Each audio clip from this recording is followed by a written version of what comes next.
Breaking news Hyderabad లో మరో real estate scam వెలుగులోకి వచ్చింది. Bharati lake view pre launch offer పేరిట కోట్లు దండుకున్నారు.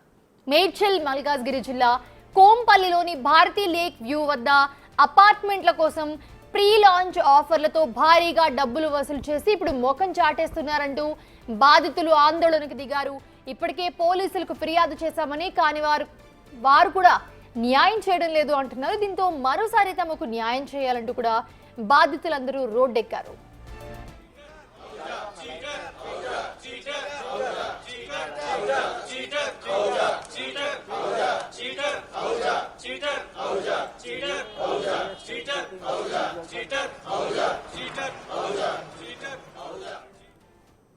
రైట్, ఇదే అంశానికి సంబంధించి మరిన్ని అప్డేట్స్ అందించడానికి మా ప్రతినిధి సురేష్ లైవ్ లో జాయిన్ అవుతున్నారు. సురేష్, ప్రస్తుతం చూస్తూ ఉన్నాము రియల్ ఎస్టేట్ దీంట్లో ఒక స్కామ్ జరిగినట్టు తెలుస్తుంది Bharati lake view pre launch కి సంబంధించి. సో ఆఫర్ అని చెప్పి ప్రీ లాంచ్ పేరిట కొన్ని కోట్లు తీసుకున్నారని తెలుస్తుంది. ఎంతమంది ఉన్నారు దీంట్లో, ఎంతవరకు అమౌంట్ తీసుకున్నారు, ఏం చెప్తున్నారు వాళ్ళందరూ? దాదాపు 450 మంది కస్టమర్స్ ఉన్నారు. ఫ్రీలాన్స్ పేరుతోని భారీ మోసానికి పాల్పడ్డాడని చెప్పేసి కూడా ఎవరైతే డబ్బులు కాజేశాడో అతని ఇంటి ముందు ధర్నాకు దిగారు బాధితులంతా. దాదాపు ఆ మధ్యతరగతికి సంబంధించిన ప్రజలే చాలామంది డబ్బులు కట్టారు. ఒక్కొక్కరు 40 లక్షల నుంచి 70 లక్షల వరకు కూడా పేమెంట్లు చేశారు. ఆ ల్యాండ్ అప్పచెప్పకుండా వేరే వారికి ల్యాండ్ అమ్మే ప్రయత్నం చేస్తున్నారని చెప్పేసి కూడా ఆందోళనకు దిగారు. ఎవరైతే సునీల్ కుమార్ సంబంధించి ఆయన ఇంటి ముందు ఆందోళన చేస్తున్నారు. మొత్తం బాధితులు ఉన్నారు. ఒకసారి మాట్లాడదాం ఏం జరిగింది అనేది. ఏం జరిగిందండి అసలు? సార్, నా పేరు సాయిబాబా అండి. నేను రిటైర్డ్ ఇస్రో ఎంప్లాయీని. నాకు వచ్చిన బెనిఫిట్స్ అన్నీ ఫ్రీ లాంచ్ ఆఫర్ మంచిగా ఉన్నది, దగ్గర ఉంటుంది కదా అన్న ఉద్దేశంతో వచ్చిన డబ్బంతా దీంట్లో పెట్టానండి. వాడు ఇవాళ రేపని ముందు 2.5 సంవత్సరాలు దసరాప్పుడు భూమి పూజ చేసిండు. ఇంకా 4 రోజుల తర్వాత కన్స్ట్రక్షన్ స్టార్ట్ చేస్తా అన్నాడు. దాని తర్వాత వాడు ఎవరికి అమ్ముకొని ఏమో చేసేది నానా తిప్పలు పెట్టేసేసి ఇవాళ రేపు భారతీ బిల్డర్స్కి కట్టామండి. ఒక్కోసారి హెచ్ఎండికి పోయింది, వచ్చేసింది, మళ్ళీ రివిజన్ అవుతున్నది. ఫ్లాట్ మీకు కావాలంటే ఇంకో 2 లక్షలు ఎక్కువైతుంది, 250 స్క్వేర్ యార్డ్స్ ఎక్కువైనది. కాబట్టి ఇవాళ మీరు 2 లక్షల రూపాయలు తీసుకొచ్చి ఇస్తే మీ ఫ్లాట్ ఉంటుంది, లేకపోతే ఎక్కడ ఉంటుంది, మమ్మల్ని అడగొద్దు చేయొద్దు అంటే మళ్ళీ ఆ రాత్రి 2 రోజులు కష్టపడి చేసి మళ్ళీ తీసుకొచ్చి ఇచ్చిన తర్వాత వాడు ముఖం చాటేస్తుండే ఇవాళ రేపు అని. ఏ రోజు కానీ వాడు ఒకడు ఉంటే ఒకడు ఉండడం లేదు, ఒకడు ఉంటే ఒకడు ఇవాళ చేస్తాం రేపు చేస్తాం అంటున్నాడు.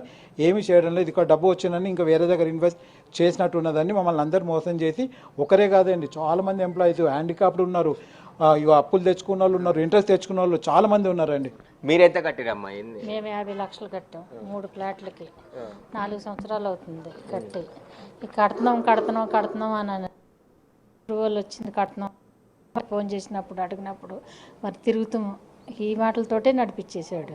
అంటే పోలీస్ స్టేషన్లో ఫిర్యాదు చేశారు అంటారు. ఏం జరిగింది పోలీస్ స్టేషన్లో? కేసు నమోదు చేయలేదా? పోలీస్ స్టేషన్లో వెళ్ళాము, కంప్లైంట్స్ ఇచ్చాము. ఈ పోలీస్ స్టేషన్ పేట్ బషీర్బాద్ జ్యూరిస్డిక్షన్ అంటే పేట్ బషీర్బాద్కి వెళ్ళాము. కాదు ఇక్కడ నుండి మళ్ళీ ఈఓడబ్ల్యూ అంటే ఈఓడబ్ల్యూకి వెళ్ళాము. మళ్ళీ ఇంకొక సిసిఎస్కి వెళ్తే సిసిఎస్కి ఇచ్చాము. అది కూడా మళ్ళీ ఏం అవ్వలేదు, ఏం మూవ్మెంట్ లేదు, ఏమీ ప్రోగ్రెస్ లేదు. ఇటు బిల్డింగ్ అవ్వట్లేదు, ల్యాండ్ ఇవ్వట్లేదు, డబ్బులు ఇవ్వట్లేదు. సో చాలా దాదాపు 4 years అయింది స్టార్ట్ అయ్యేది. నేను 41 lakhs కట్టాను. మరి ఉదయం నుంచి ఆందోళన చేస్తారు, వచ్చారా సునీల్ కుమార్ బయటికి? అసలు బయటికే రావట్లేదు, లేడు అంటున్నారు. పోలీసు వాళ్ళు వచ్చారు కానీ వాళ్ళు పిలవట్లేదు. మమ్మల్ని ఇక్కడ నుండి వెళ్ళిపోమంటున్నారు కానీ మా బాధ అర్థం చేసుకోవట్లేదు వాళ్ళు. ఒక్కసారి ఇంతమంది ఇంత డిఫరెంట్ ప్లేసెస్ నుండి, డిఫరెంట్ స్టేట్స్ నుండి వచ్చారు, ఇన్వెస్ట్ చేశారు, వీళ్ళంతా బాధపడుతున్నారని ఒక్కసారి వచ్చి రెస్పాండ్ అవ్వలేదు. అంత కనీస మేనేజ్ లేదు, ఎటికెట్ లేదు. 41 lakhs. మొత్తం ఎంతమంది బాధితులు? 450. ఎన్ని కోట్ల రూపాయలు వసూలు చేశారు? 70 to 80 crores. 70 to 80 crores అయింది. అందరూ కూడా రిటైర్డ్ ఎంప్లాయీస్, మధ్యతరగతి ప్రజలే డబ్బులు కట్టారు. మీరు చెప్పండి, మీరు ఎంత అమౌంట్ కట్టారు? సార్, నేను 10 లక్షలు కట్టాను సార్. నా పేరు వేణుగోపాల్ రెడ్డి. యాక్చువల్గా ఇది స్టార్ట్ అయింది 2020లో. 2020 అక్టోబర్లో శివరామకృష్ణ, నాగరాజు, పొన్నారయ్య గారు అని చెప్పేసి వీళ్ళు కుంపల్లిలోని ఒక 6.5 ఎకరా ల్యాండ్ తీసుకున్నారండి. ల్యాండ్ తీసుకున్న అంటే వాళ్ళు తీసుకున్నప్పుడు ఓన్లీ అగ్రిమెంట్ మాత్రమే చేసుకున్నారు. కాకపోతే మేము ఇచ్చిన డబ్బులతో ఆ ల్యాండ్ని వాళ్ళ పేరు మీద రిజిస్ట్రేషన్ చేసుకున్నారు. రిజిస్ట్రేషన్ చేసుకున్నాక కడతాము అప్రూవల్ తీసుకొని కడతామని 1.5 year ల్యాగ్ చేసి, ఆ 1.5 year తర్వాత అనుకోకుండా వీళ్ళు ఏం చేసినారంటే ఈ సునీల్ కుమార్ ఆహుజా అనే ఆయనతో వీళ్ళు ఏం మతలబు పెట్టుకున్నారో ఏమో కానీ మొత్తం ఆ ల్యాండ్ అంతటి తీసుకెళ్ళిపోయి ఆయన పేరు ఏజీపీఏ చేపించేసినారు. అసలు ఈ కథా కమిషన్ ఎట్లా చెప్తున్నా అంటే ఈయన శివరామకృష్ణ నేను ఆయన దగ్గర వడ్డీకి తెచ్చుకున్నాను, ఆ వడ్డీకి తెచ్చినందుకు గాను తనఖా పెట్టినాను ఈ ల్యాండ్ అని చెప్పేసి చెప్తున్నాడు. బట్ వాళ్ళ ఇద్దరి మధ్య ఏం జరిగిందో తెలియదు. కానీ ఈయన ఆయన కలిసి లాస్ట్ 2.5 years నుంచి మమ్మల్ని తిప్పుతూ ఉన్నారు. తర్వాత మేమేం చేసినామంటే ఈ సునీల్ కుమార్ అహూజా ల్యాండ్లో బోర్డు పెట్టేసి ఇది మా ల్యాండ్, ఇది వీళ్ళకి శివరామకృష్ణకు సంబంధించి కాదన్నారు. అప్పుడు మేము భయపడిపోయి వెంటనే భారతీ బిల్డర్ ఆఫీస్కి వెళ్ళి తర్వాత మాదాపూర్ పోలీస్ స్టేషన్లో అక్కడ కంప్లైంట్ చేశాము.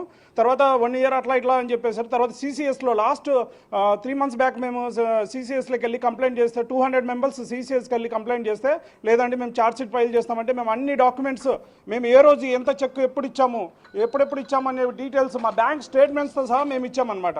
ఇచ్చిన తర్వాత వాళ్ళు అటు చేస్తామన్నారు. మళ్ళీ 2 monthsకి మళ్ళీ వెళ్ళిన తర్వాత ఇంతవరకు ఛార్జ్షీట్ ఫైల్ చేయలేదండి. ఎంత దారుణం అంటే ఛార్జ్షీట్ ఫైల్ చేయలేదు. మేము తిరుగుతాం 200 members వెళ్ళి బాబు 80 కోట్ల రూపాయలు మోసం చేశారు పలానా సో అండ్ సో అని మా విత్ ప్రూఫ్స్ మేము మా మాకు ఎంఓయూస్ చేసి ఇచ్చాను అన్నమాట. విత్ ప్రూఫ్స్ మేము ఇచ్చాము.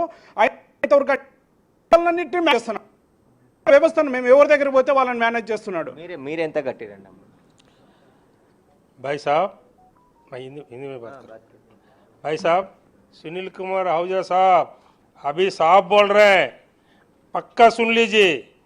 450 आदमी है, अभी स्टार्ट हुआ है, अभी आज से स्टार्ट हुआ है।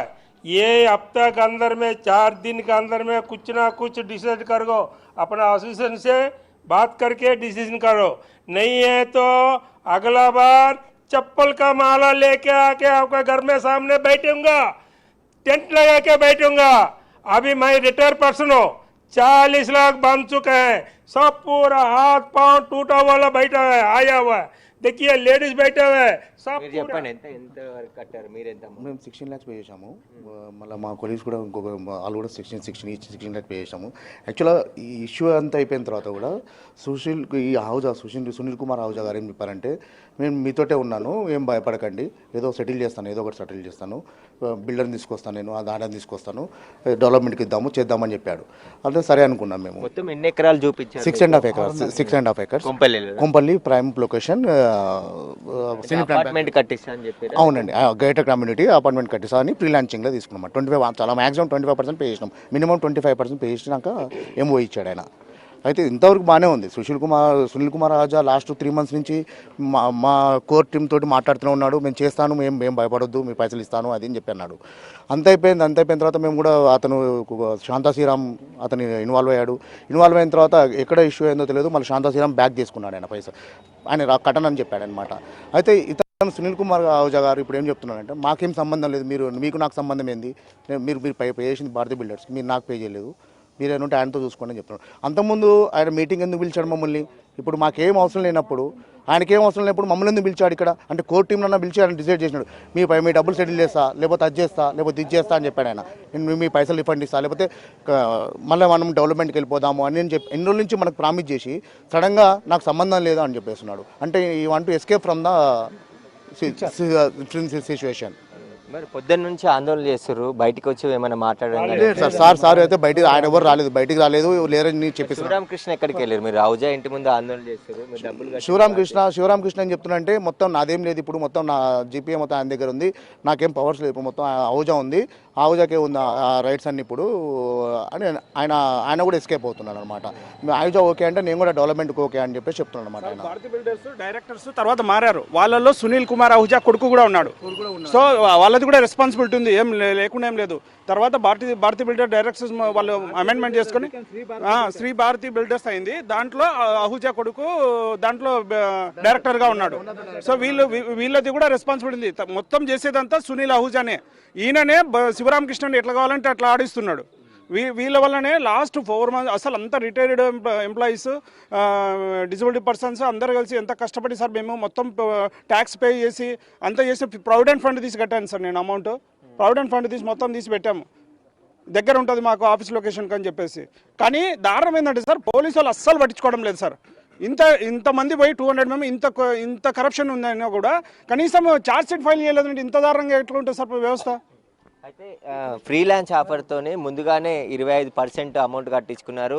అపార్ట్మెంట్ కట్టి అందరికీ డెవలప్మెంట్ చేసి హ్యాండ్ ఓవర్ చేస్తామన్నారు. కానీ 4 సంవత్సరాల నుంచి తాము ఆఫీసుల చుట్టూ తిరుగుతున్నప్పటికీ కూడా ఒకరిపై ఒకరు చెప్తూ ఇప్పటికీ ల్యాండే లేదు. అసలు సునీల్ కుమార్ పూర్తిగా ఏజీపీ చేసుకొని ఆ ల్యాండ్ అంతా కూడా ఆక్యుపై చేసుకున్నాడు. ఇప్పుడు ఇతనే మధ్యలో ఉండి కట్టిస్తానని చెప్పి ఇప్పటికీ కట్టించట్లేదు అని చెప్తున్నారు. మనం దాదాపు 200 మంది ఉదయం నుంచి కూడా ఆయన ఇంటి ముందు ఆందోళన చేస్తున్నారు. ఆయన బయటికి వచ్చి హామీ ఇవ్వాలి, లేదంటే మేమంతా పోగు చేసుకొని దాచిపెట్టిన డబ్బులన్నీ కూడా ఇక్కడ ప్లాట్ కొందామని చెప్పేసి డిపాజిట్ చేసి కట్టాము, కానీ ఇప్పటి వరకు ఎలాంటి హామీ లేదు, చీటింగ్ చేస్తున్నారు. పోలీసులకు కూడా ఫిర్యాదు చేశాము. పోలీసులు సునీల్ కుమార్ కానీ శివరామకృష్ణపై ఎలాంటి చర్యలు తీసుకోలేదని చెప్పేసి కూడా రైట్ సురేష్, థ్యాంక్ యూ.